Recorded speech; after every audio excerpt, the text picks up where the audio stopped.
સુરતની લાલગેટ પોલીસે ડબગર વાર્ડમાં મકર સંક્રાંતિના તહેવારને લઈ વધી રહેલી ભીડને જોઈ પેટ્રોલિંગ વધાર્યું છે। સુરતમાં તહેવારોની હર્ષોલ્લાસ સાથે ઉજવણી કરાય છે, ત્યારે ડબગર વાર્ડમાં મકર સંક્રાંતિના તહેવારે લોકોની પતંગ અને દોરી ખરીદવા ભીડ ઉમટી હોય ત્યારે કોઈ અઘટિત ઘટના ન બને તે માટે લાલગેટ પોલીસ દ્વારા પેટ્રોલિંગ હાથ ધરાયું હતું। લોકોને ગલીમાં વાહનો લઈ ન જવાની સૂચના અપાઈ હતી, સાથે પ્રતિબંધિત ચાઇનીઝ દોરીના વેચાણ મામલે કડક ચેકિંગ કરાયું હતું। અત્રેના લાલગેટ પોલીસ સ્ટેશન વિસ્તારમાં પરંપરાગત ડબગરવાડમાં બજાર પતંગ બજાર આવેલું છે।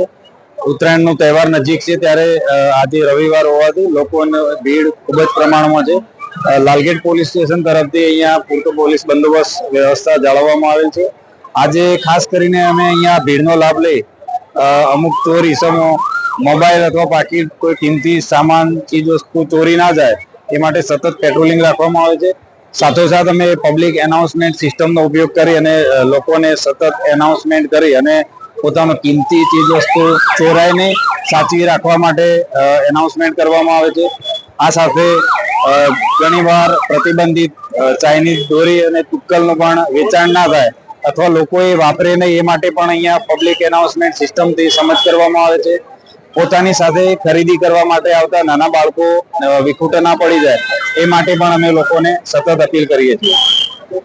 Bureau report S9 news Surat. અમારી તમામ માહિતીથી અપડેટ રહેવા માટે જોડાયેલા રહો S9 ન્યૂઝ સાથે।